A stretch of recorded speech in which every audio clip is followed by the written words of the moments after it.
Bonjour à tous, je vais vous présenter cette petite vidéo qui est l'atterrissage d'un rover type Perseverance ou Curiosity sur Mars.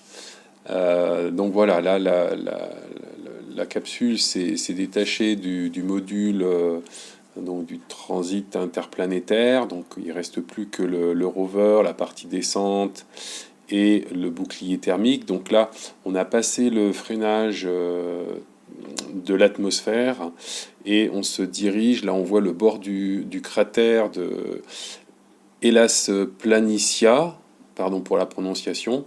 Alors pourquoi avoir choisi ce cratère d'impact? Tout d'abord parce qu'il est très grand et au plus il est en plus il est très inférieur, enfin le fond est très inférieur à la surface de référence, donc il y a beaucoup plus d'atmosphère pour freiner, et ce qui me permet de freiner beaucoup plus que si c'était sur les hauteurs, où il aurait fallu avoir peut-être un parachute plus grand, voilà. Donc là, ça me permet de freiner suffisamment et avec le parachute. Donc là, on est toujours en phase de freinage avec le bouclier. Et on va bientôt passer au freinage sous parachute dès qu'on sera en dessous de Mach 2, ce qui devrait arriver maintenant. Voilà. Donc là, c'est un atterrissage qui est complètement automatisé avec KOS. Donc on voit la fenêtre du programme qui se déroule à gauche là. Donc là, on est sous parachute, on est en train de freiner. On peut regarder la vitesse qui décroît là au niveau par rapport à la surface. Et là, je viens de séparer le bouclier et tout de suite après de séparer le parachute. Donc là, on est sous descente avec les rétrofusées.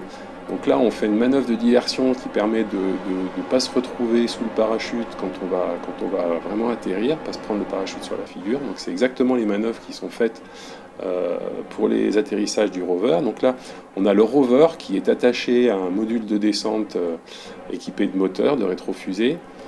Et là, on freine alors doucement pour l'instant, parce que là, on est en descente. Et là, on va se stabiliser à la fois horizontalement.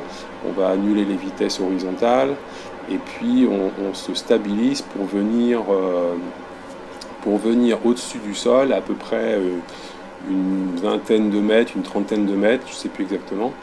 Là, on voit l'ombre des pièces qui tombent, on voit le bouclier, on voit le parachute qui est un petit peu au loin, là, c'est l'ombre du parachute. Donc toutes ces pièces vont tomber à l'écart et pas sur le Skycrane et puis le rover. Donc là, on approche du sol. On va voir qu'il va se stabiliser un petit peu d'un coup parce que j'ai beaucoup de puissance sur ces moteurs. Et puis on va détacher tout de suite le rover et on va le faire descendre au bout d'un filin. Donc là, moi j'ai une version avec un filin, j'ai aussi une version avec 4 filins comme dans la réalité, enfin 3 filins.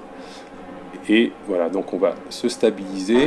Je stabilise, voilà, c'est fait. On voit le laser qui mesure la distance pour être bien stabilisé par rapport au sol. Et on descend tout doucement le rover tout en étant dans les airs.